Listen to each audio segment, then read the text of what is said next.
Well, an awful shooting occurred yesterday, as you saw, in Annapolis, Maryland.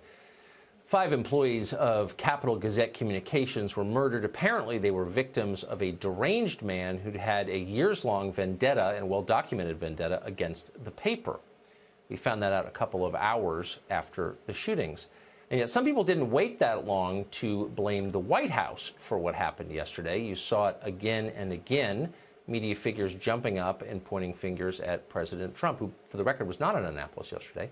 Breakfast Media White House correspondent Andrew Feinberg was even more direct. He tweeted this: "You caused this, Mr. President." He didn't explain how. Dan Bongino is a former Secret Service agent and NRA TV contributor, and he joins us tonight. It's a little weird, Dan. I kept thinking, and this is not a defense of the president or his rhetoric or anything like that, but it's a defense of accuracy and the truth. These are reporters, journalists, and of all people, shouldn't they be waiting for the facts before rendering judgment? And yet they were the quickest to jump in with ill-informed claims. Yeah. Tucker, I've never seen anything like this. We are in the most hostile political environment I've seen in my, 40-plus years on the planet where I've been conscious.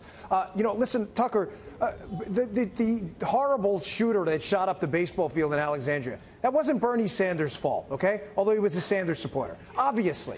The Sarah Palin incident with the bullseyes over the target with the Loeffner Street, that was not Sarah Palin's fault, okay? Speech is not violence. And the effort by some, sadly, on the other side of the aisle, to constantly make that conflation when it comes to conservatives, that we are somehow responsible, that Donald Trump is responsible, is nothing but trying to get a heckler's veto over our speech. Donald Trump is perfectly entitled, Tucker, to be adversarial and even at times confrontational with the press if he feels he's being mistreated. How he chooses to deal with that rhetorically is up to him.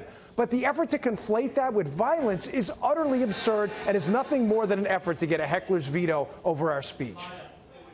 Well, especially since this Ramos guy didn't seem particularly political. He was mad at the newspaper because they wrote a piece about him stalking some former high school classmate. It had nothing to do with American politics, and the morons immediately start ascribing different motives. Bizarre.